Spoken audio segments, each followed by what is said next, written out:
खुलुमबाय बड'लेण्ड इंखं टेलिभिजन स्टुडिय'आव आं हायनार सिगयारि दिनै फुंबिलिनि गाहाय रादाबफोराव दङ। चिरांनि बिजनियाव खन्थाइ सान। सा 5 बर' लिरगिरिनो थुनलाइयारि पेन्सन आसामाव गासै सा 23। फैगौ 8 दिसेम्बर खालि तामुलपुराव बर' थुनलाइ आफादनि 60थि बोसोरसालिया जथुमानि गाहाय खुन्थिया गायसंगोन। मोनद' थुनलाइयारि बान्थानि थाखाय बर' रेबग्रा जथुमा बिजाब बिदों। NDFनि मुंख्लं नखरफोरा मोनसे गोदान आफाद दादों। दानिया फैदो आबुं रादाबाव।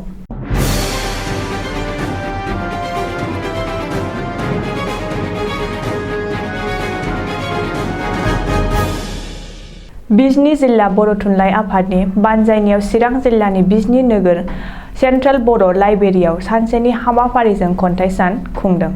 गागि आफादगिरि गोगोम ब्रह्म कछारिनि मासि दैदेननायाव गागि लिरगिरि आरो अल इन्डिया रेडिअ'नि रेडिअ' आर्टिस्ट सुनिति बसुमतारिया हाबाफारिखौ सामलायदोंमोन। मख'नो गोनांदि बर' थुनलाइ आफादनि बारग' आफादगिरि बजेन्द्र कुमार ब्रह्मनि थैनाय सानखौ लोब्बा लाखिनानै मिरु बर' थुनलाइ आफादा मोनफ्रोमबो जिल्ला आफादखौ बिथोन होनाय बायदियैनो गुबुन गुबुन जिल्ला आफादफोरावबो 5 दिसेम्बर रबिबार खालि खन्थाइ सान महरै गागि आरो गोदान खन्थाइगिरिफ्रा गावबा गावनि सोरजिनाय खन्थाइफोरखौ आवरायदों। आसाम सोरखारा गासै सा 23 गागि लिरगिरि आरो खन्थाइगिरि मोननो थुनलाइयारि पेन्सन फोसावबाय। बेनि गेजेराव बर'नि गागि लिरगिरि आरो थुनलाइगिरि गासै सा 5 बे थुनलाइयारि पेन्सनखौ मोननो थाखाय सायख'जादों। बिसोरनि मुङा फारियै डक्टर पद्मश्री मंगलसिं हाज'वारि, बिनेश्वर बसुमतारि, नबिन मल्ल बर', अरबिन्द उजिर आरो बानेश्वर बसुमतारि। बेनि अनगायैबो असमिया आरो गुबुन गुबुन रावारि थुनलाइगिरि गासै सा 17 फारियै ज्योतिलाल चौधुरी, डक्टर अनिल शइकिया, कालीनाथ पांगी, दिलीप कुमार शर्मा, माखनलाल बारै, मणिकलाल महान, बिनोद भगवती, उत्पल दत्त, नवीन बरुवा, राजेन्द्र शर्मा, दीपांकर रंजन कौर, तुषार कान्ति साहा, तपन दास, नीलमोहन राय, लकी हीरा दासफोरनि मुङा सायख'जादों। रबिबार खालि आसामनि सोलोंथाइ मन्थ्रि डक्टर रनेश पेगुआ खौरांगिरिनि सिगाङाव बुंथिदों आरो फोसावबावदों दि फैगौ 7 दिसेम्बराव आसामनि मुंदांखा लिरगिरि, सोलोंथाइगिरि, मेलेमजिबि आरो साहित्य एकाडेमि बान्था मोनगिरि रुंसारि हमेन बरग'हाइनि जोनोम सानखौ लोब्बा लाखिनानै गुवाहाटीनि श्रीमन्त शंकरदेव कलाक्षेत्रआव बयनोबो थुनलाइयारि पेन्सन पेपारखौ गथायनानै होगोन होननानै मिथिहोदों। आथिखालाव बे खौरांखौ मोननानै बर' रेबग्रा जथुम आरो बर' थुनलाइ आफादा जोबोर गोजोननाय फोरमायदों। लोगोसे बयबो लिरगिरि आरो थुनलाइयारि पेन्सन मोनगिरि मोननो गाहाम हामलायनाय जासिहरदों। बाक्सा जिल्लानि तामुलपुर गोजौसिन फरायसालियाव बर' थुनलाइ आफादनि 2021 आव 60थि बोसोरसालिया जथुमाखौ मिथिंगायारि अलखद एबा बोथोर गाज्रिनि थाखाय खुंफुंनो हायैनि थाखाय तामुलपुरनि रायजो राजानि हांख्रायनाय बादियै देग्लाय 2022 मायथाइनि 11, 12 आरो 13 फेब्रुवारियाव सानथामनि हाबाफारिजों तामुलपुरनि गोजोन फोथाराव खुंफुंनो लादों।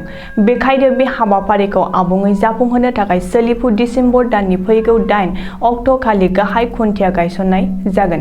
बिटिसिनि गाहाय प्रमद बर'आ बे गाहाय खुन्थियाखौ गायसनजेनगोन होननानै शिलंआव फोरमायदों। मख'नो गोनांदि बे हाबाफारिखौ मावफुंलांनो थाखाय मोनसे बानजाय आफाद सिगाङावनो दानानै होखानाय जादोंमोन। बिटिसिनि मावफुं सोद्रोमा धर्म नारायण दासखौ आफादगिरि आरो बारग' MLA सन्दीप बसुमतारिखौ मावफुं आफादगिरि सायख'नाय जादों। बेनि अनगायैबो रत्नेश्वर बर'खौ गाहाय नेहाथारि बिबान होनाय जादों। बर' रेबग्रा जथुमा गासै मोनद' थुनलाइयारि बान्थानि थाखाय गासिबो गागि गोदान आरो लाइमोन लिरगिरि मोननिफ्राय गाव सोरजिनाय एबा रावस्लायनाय बिजाब बिदों। बैफोर बान्थानि मुङा फारियै सेथि आसा मोसाहारि थुनलाइयारि बान्था, नैथि निमाथि मोसाहारि उन्दै लिरगिरि बान्था, थामथि खुगा थुनलाइनि अजा सुकुमार बसुमतारि बान्था, ब्रैथि लाइमोन बर' लिरगिरि थुनलाइयारि बान्था, बाथि फोरोंगिरि महेन्द्र मोसाहारि रावस्लायनाय बान्था, दथि प्रबिन बरगयारि खन्थाइयारि बान्था। गासै मोन 6 बान्थानि थाखाय गाव सोरजिनाय सुंद' सल', खन्थाइ बिजाब, सल'मा एबा रावस्लायनाय बिजाबफोरखौ फैगौ 25/12/2021 नि गेजेराव होफैलायनो बयबो लिरगिरिफोरखौ हांख्रायहरनाय जाबाय। बिजाबा 1/1/2018 निफ्राय 31/12/2020 नि गेजेराव दिहुनजानाय जानांगोन। आलादा बड'लेण्डनि थाखाय सोमावसारनानै जिउ बावलांनाय NDFनि मुंख्लं नखरनि सोद्रोमामोनहा मोनसे गोदान आफाद दादों। क'क्राझार जिल्लानि गसाइगाव महकुमायाव NDFनि मुंख्लं नखरफ्रा मोनसे गोदान आफाद दादों। NDFनि मुंख्लं नखरफोरनि बे गोदान आफादनि मुङानो जादों गसाइगाव साब डिभिजन मार्टियार्स एस'सिएशन। बे समाव NDFनि मुंख्लं नखरफोरनि जानानै रावबो जेबो बाथ्रा बुंग्रा गैया। बेनिखायनो मुंख्लं नखरनि मोनथायखौ मोननो थाखाय आरो मुंख्लं नखरफोरनि जानानै बाथ्रा बुंनो थाखाय रबिबारखालि मुंख्लं नखरनि सोद्रोमाफ्रा रायमना कमिउनिटि हलाव खौसे सावरायनानै गोदान आफाद गसाइगाव साब डिभिजननि मार्टियार्स एस'सिएशनखौ दानाय जायो होननानै मिथिनो हादों। मख'नो गोनांदि बिटिआर गोरोबथानि उनाव गोरोबथानि दफा सुफुंनाय गिबियाव मुंख्लं नखरनो खहा सुफुंनाय एबा राङारि अनसुंथाइखौ होग्रोनांगौमोन। नाथाय मुंख्लं नखरफोरखौ नागारना गोथाङै थानाय सुबुंफोरनोसो दानि सोरखारा सुंथाइखौ होग्रोनायखौ गसाइगाव साब डिभिजन मार्टियार्स एस'सिएशनआ गोथौ दुखु मोननाय आरो खुद्रिनाय फोरमायदों।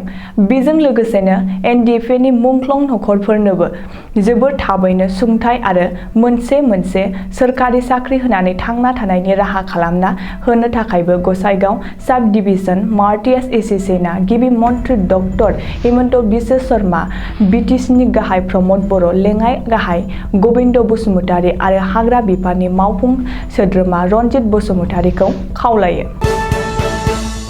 दिनै फुंबिलिनि रादाबा एसेनोसै। गोजोन्थों।